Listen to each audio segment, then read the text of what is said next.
Media है उसका इस्तेमाल करिए, अपनी जेब की मीडिया को इस्तेमाल करिए और एक दूसरे को फॉलो करिए। हमारी राष्ट्रीय टीम में चाहे हमारे महासचिव जी हो, इनकी गर्जना बिना माइक के संसद भवन तक जाती है, पता है ना। सुरजीत पाजी हमारे वीरेंद्र धारीवाल जी, हमारे महाराष्ट्र के साथी विदेश जी, अमरीक जी और तमाम साथी चाहे जिस राज्यों के हों, एक मजबूत पिलर है और उन्हीं मजबूत पिलर के दम पर, तमाम साथियों के दम पर यह आंदोलन आगे बढ़ रहा है।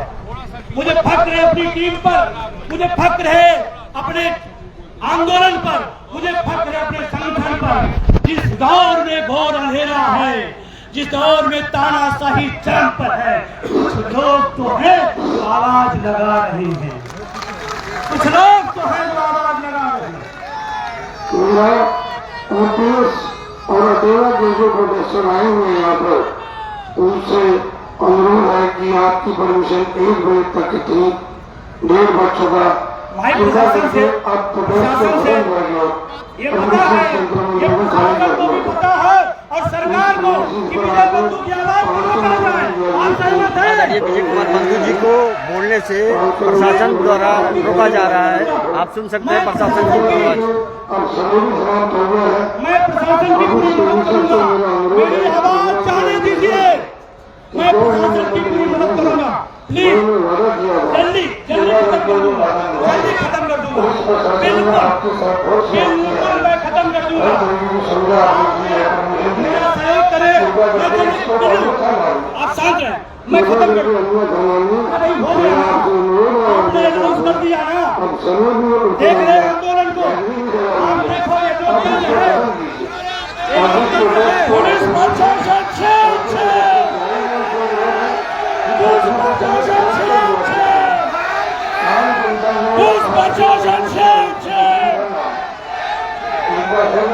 ठीक है, मैंने आपकी बात सुन लिया, मैंने आपकी बात सुन लिया। आप बैठिए, सभी लोग बैठे, आप बैठे रहे, हमने प्रशासन की बात सुन लिया। अरे 2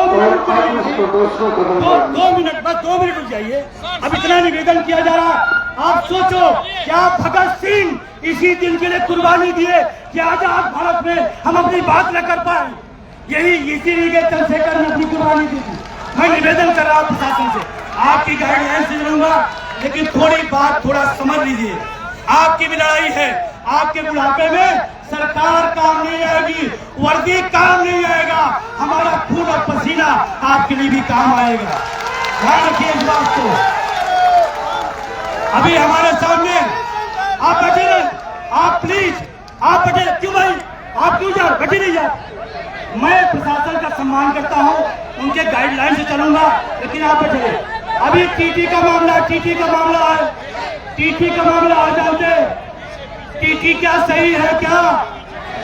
अगर आज मैं एक बात कहना चाहता हूं, 20 साल बाद अगर किसी अध्यापक को टीटी के नाम पर निकालने का फरमान हो सकता है, तो मैं कहता हूं चीफ सेक्रेटरी साहब 20 साल पहले यूपीएससी निकाले थे, आज निकाल के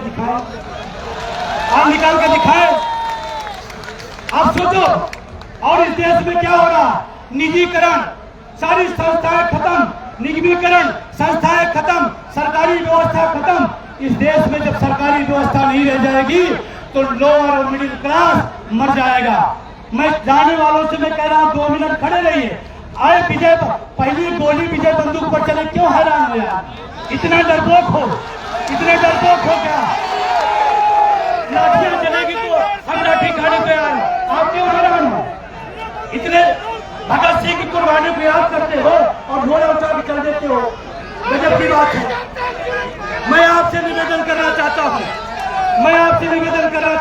आप कोई अव्यवस्था नहीं पैदा करेंगे, आप शांति में रहेंगे, लेकिन 2-3 बातें हैं जिसको कह के मैं प्रशासन की गाइडलाइन से चलूंगा, इसमें कोई दिक्कत नहीं है।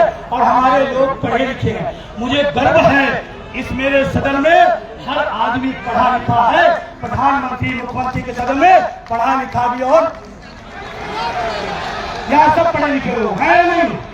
अब एक बात जो मैं कहना चाहता हूँ, अभी आपको 2 बातों को ध्यान देना है। मैं जितने लोग आए हैं उनसे दो निवेदन मैं करना चाहता हूँ।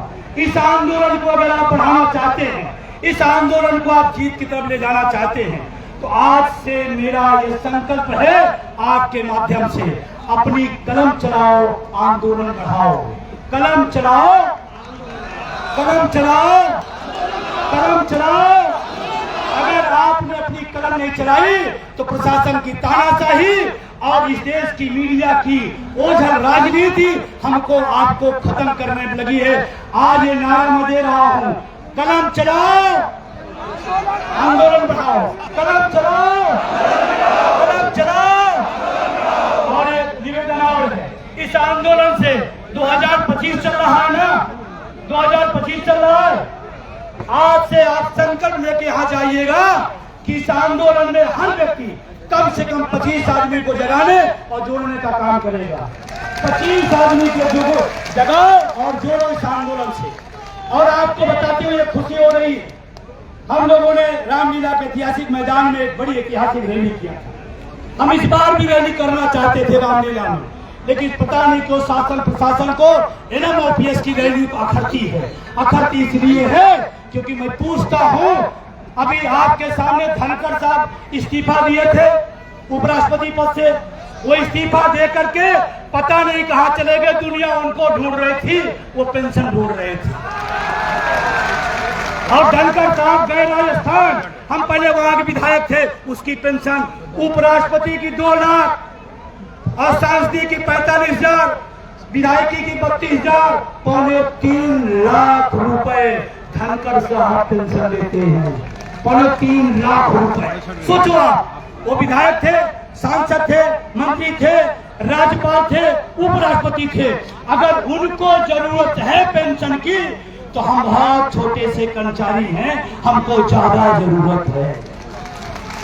और उनको जो पेंशन दी जाती है वो अमेरिका के कोष से नहीं, वो विश्व बैंक के कोष से नहीं, हमारे टैक्स से 3 पेंशन ले सकते हैं।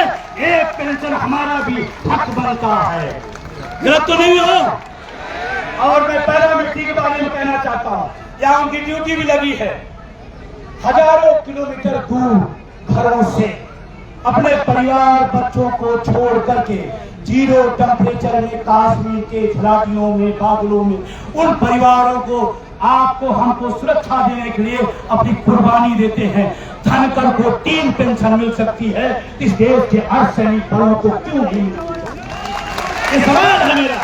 अब मैं पूरे दिल से कहता हूँ, ये सवाल मैं राष्ट्रवादी प्रधानमंत्री से पूछना चाहता हूँ।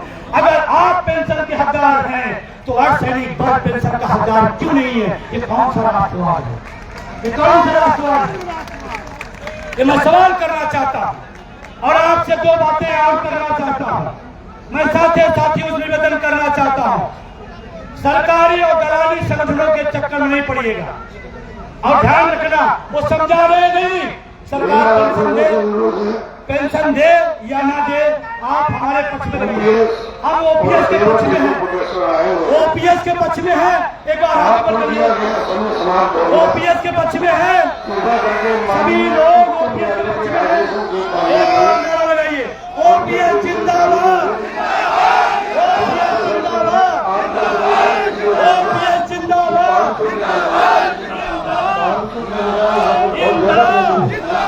और पुलिस प्रशासन और सरकार तानाशाह, सरकारी तानाशाह, सरकारी तानाशाह मुर्दाबाद, सरकारी तानाशाही मुर्दाबाद, सरकारी तानाशाही मुर्दाबाद। आप देश के कोने कोने में जाइएगा, ये तानाशाही के बारे में लिखिएगा। आप सबका बहुत बहुत शुक्रिया, धन्यवाद। आप सबसे फिर मिलेंगे। बहुत बहुत शुक्रिया।